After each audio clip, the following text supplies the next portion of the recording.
Good evening and welcome to tonight's show from DJNTV, Disc Jockey News TV. Tonight's show is brought to you by Electra Voice, DJ Event Planner, DJ Trivia, Odyssey Innovative Designs and Cases, NLFX Professional, Promo Only, and the DJNTV Insiders. What is up, my good vibe DJ tribe, and welcome to the DJ Spotlight here on Disc Jockey News TV. From Canada and the US to all over Europe, this next guest DJ and producer has been making waves in the underground house and techno community. She's lived and taught music in London, UK, now back residing in Canada. She curates elusive warehouse parties featuring local and international underground DJs. Today, I am chatting with Kasey Riot, and we're going to hear about her story, her insight, and what advice she has for artists that want to truly excel in their career. Kasey, thank you so much for being with us today. Thank you for having me. Of course, I'm super stoked about this. So let's start from the beginning. I'd love to hear your story. What got you into dance music, and how did your journey lead you to where you are today? Yeah, for sure. So our whole family's been involved with music from a young age. My mother's actually a piano teacher and still is. So we learned a lot about music theory at a pretty young age. I kind of started out with classical music and piano and violin and all that. And as I got older, got really disinterested in all that and got more into like rock and punk.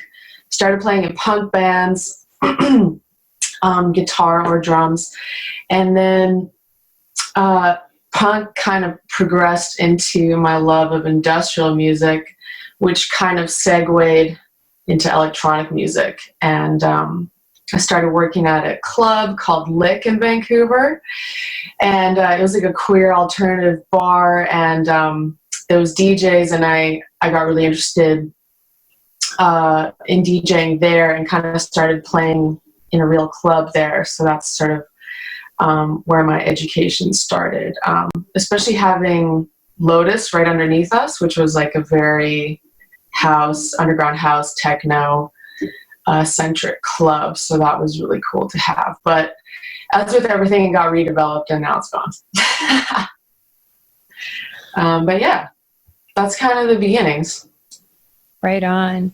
And how did that journey kind of develop and bring you to where you are today? Well, I guess a lot of it started at Lick. I started DJing there, and then I started co-producing events there. And through that, kind of started making other little connections and playing at other clubs.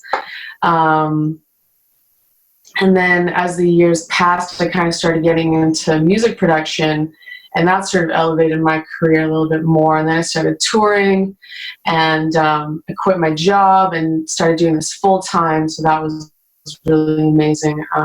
Did that probably a year or two ago. And then here I am now, just working on throwing events and really focusing on music production these days.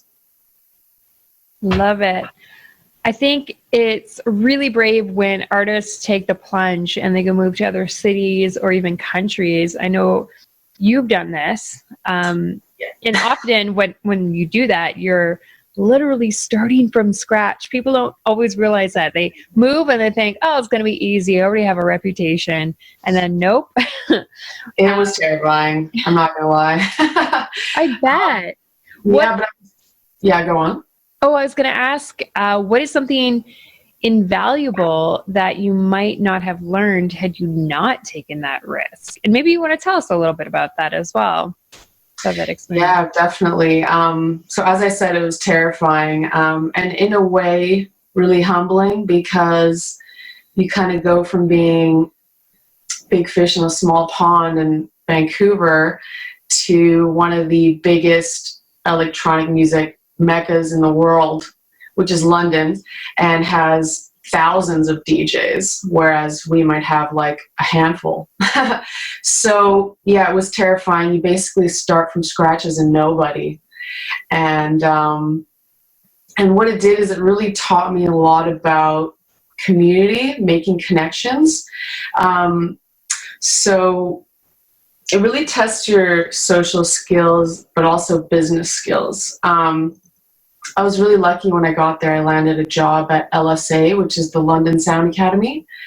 And through that job teaching DJing and music production, I actually made a lot of connections with other DJs and producers that were working at the school.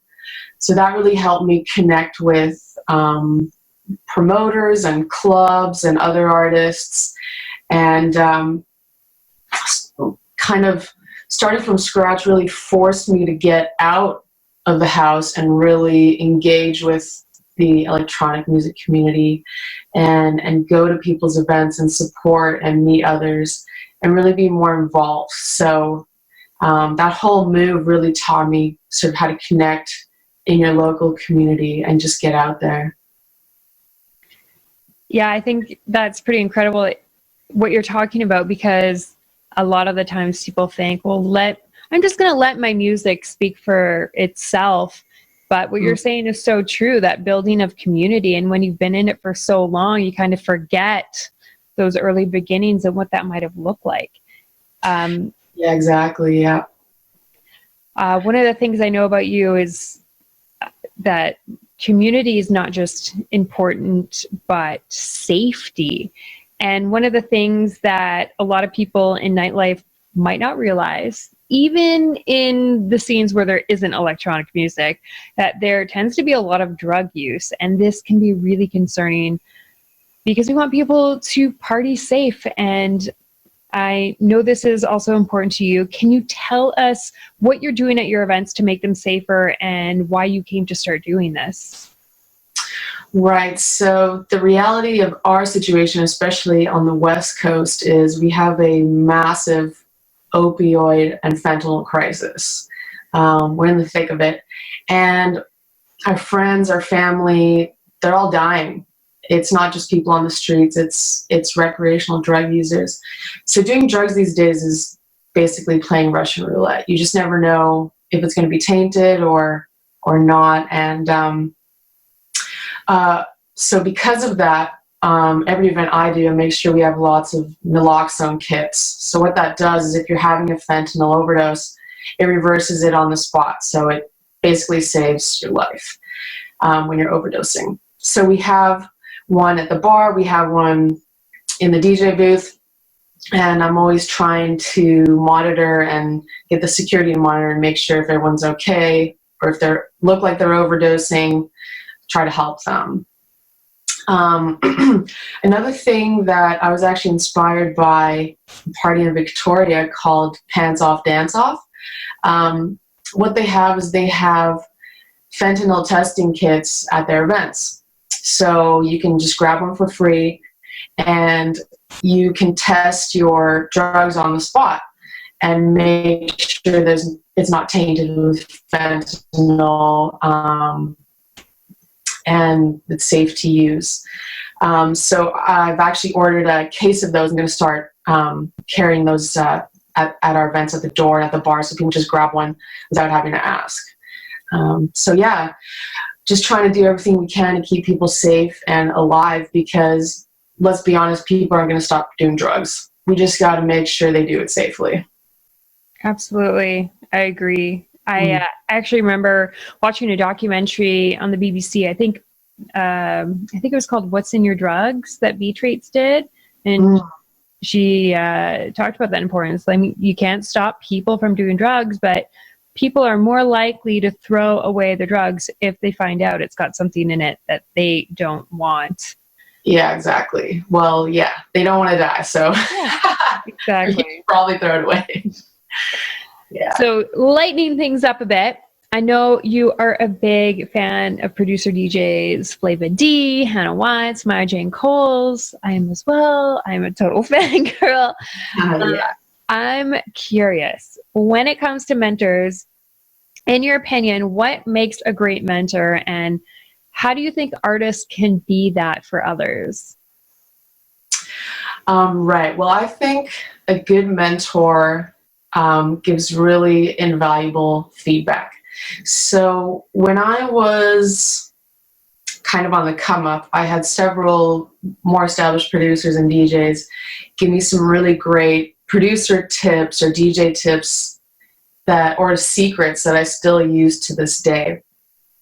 So people send me demos and mixes all the time, and I try whenever I have time to have a listen and give some really kind of productive feedback on their productions or their DJing, because I remember how much it meant to me when someone else did that for me. So it's just one of the ways I try to give back, I guess. I like it. I was talking to Thomas Anthony about mentors a few weeks ago, and he was talking about the importance of having one because it can really propel your career. If you've got somebody like yourself to chat to about the productions, if you are getting specific feedback, I mean, you're going to get so much better, so much quicker, rather than giving it to somebody that is just going to be like, cool, man, sounds good. And you're like, no. Yeah, it's so true. That specific feedback can really go a long way, even just by teaching them something new that they didn't know before. I take it. That's awesome. So to end off the video, I know our viewers would love to hear a lot of your music, so we're going to leave links below for them to check out. Are there any exciting events, releases, and or news you think that we should know about? Actually, yeah, there's lots going on now. 2019 is looking quite busy and fun. So first up, I've got a headlining show this Friday in Victoria at a party called Sink Deep. And it's a really cool techno night in Victoria. And then on Saturday this weekend is actually the 4-year anniversary of Hotline, which is a warehouse party that I run that features female and queer house and techno DJs. So it's kind of funny, I never actually celebrated an anniversary of this party before, but I was checking the calendar out of curiosity, and I was like, oh wow, this is our 4th year officially in January. So booked some locals. We got Regular Fantasy, Sid Waz, and Overland. And basically, the whole concept of Hotline is you have to call a hotline to get the address. So if you're in Vancouver and you want to come to this warehouse party, the number is 604-367-1794. And if you call that on Saturday, you'll get a message with the address. So that's very exciting. And then on the 18th, I'll be opening for Thugfucker at MIA. So that's going to be really fun. I remember seeing Thugfucker and Burning Man one day, and it just totally blew my marbles. So I'm really humbled to be opening for them. And then I'm jetting off to Australia for the whole month of February. Got a couple gigs lined up.